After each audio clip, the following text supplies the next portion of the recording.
I don't think it's good to look at human beings as a number. We never give numbers to things we really care about. My name is Teresa Crabtree. I'm a Catholic and a mother of 14 children. I believe that God created the world for the people in the world.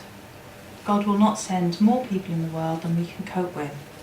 And He will give us the creativity, the ideas and the initiative to be able to look after everyone He sends. Children are a gift which should be appreciated. And as it turned out, we never really saw a reason particularly to not have more children. And so we've ended up with 14. You'll have the odd person who says, oh, how do you manage all those children? In a kind of a slightly critical way, but nothing that would bother me. We have one computer between all of us. We have one or two televisions between all of us. We have, so in some ways we don't use more than a smaller family would. You get enormous economies of scale. I think any attempt to control what decisions families make about the number of children they have is always going to end in problems. In somewhere like China, they have now a very big imbalance between men and women, which is going to have terrible consequences when you have a whole generation of men who can't find wives. A finite planet really is a bit like a finite pizza. The more people there are sharing it, the smaller slice they each have.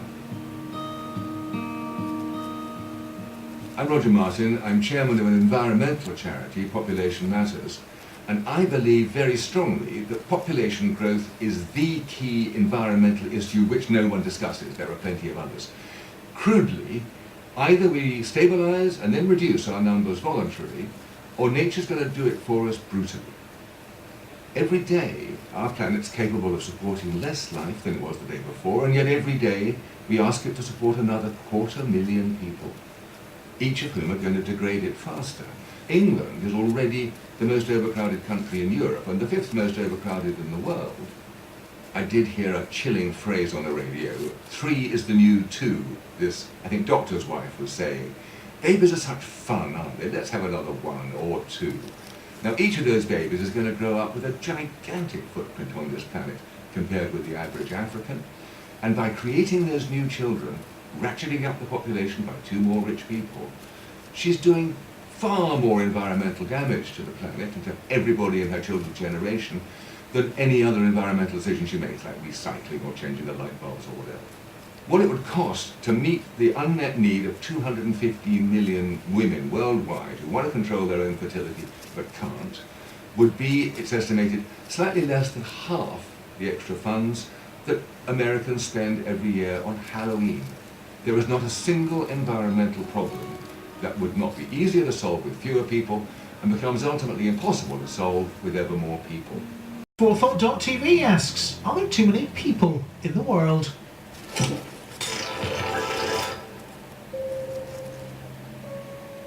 From an engineering perspective, there is really no limit to the population that we can sustain in the foreseeable future.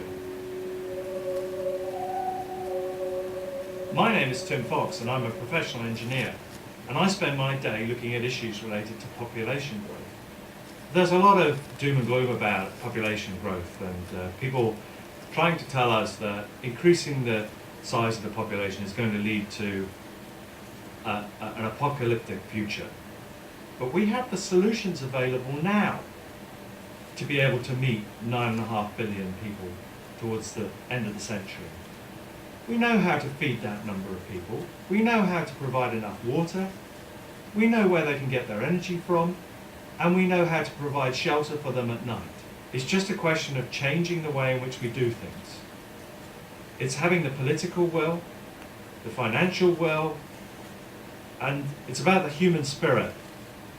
And since Malthus's predictions in the 1800s that we were all going to die of famine and drought in the coming years, 210 years later, we're living a better life than we ever lived.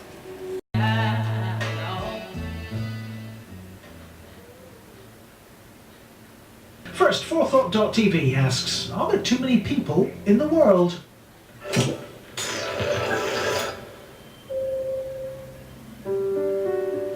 population has always been a tool in the hands of the regime in Iran. The Islamic Republic feels very threatened with what's happening internationally, and it's encouraging another population explosion. I'm Roya Kashefi, a human rights defender from Iran. I firmly believe that it's wrong for any country to encourage population growth when it cannot provide for it adequately. My country's population doubled in the last 30 years, and our young people are paying a very high price for it today. After the 1979 revolution, there was a great deal of encouragement for children to be born and brought up as an army of Islam against the infidels. I was very encouraged when population was controlled and we could look to a better future. But in the last year or so, we're hearing very worrying noises about Iran's population doubling from the 70-odd million that it is now to 140, 150 million. Iran, although a rich country in principle, it's now high levels of poverty and economic problems. People need housing, they need higher education, they need jobs.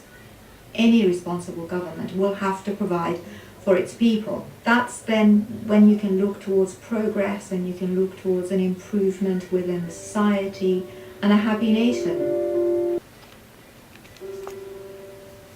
What would you do to limit population growth? Share your thoughts at forethought.tv.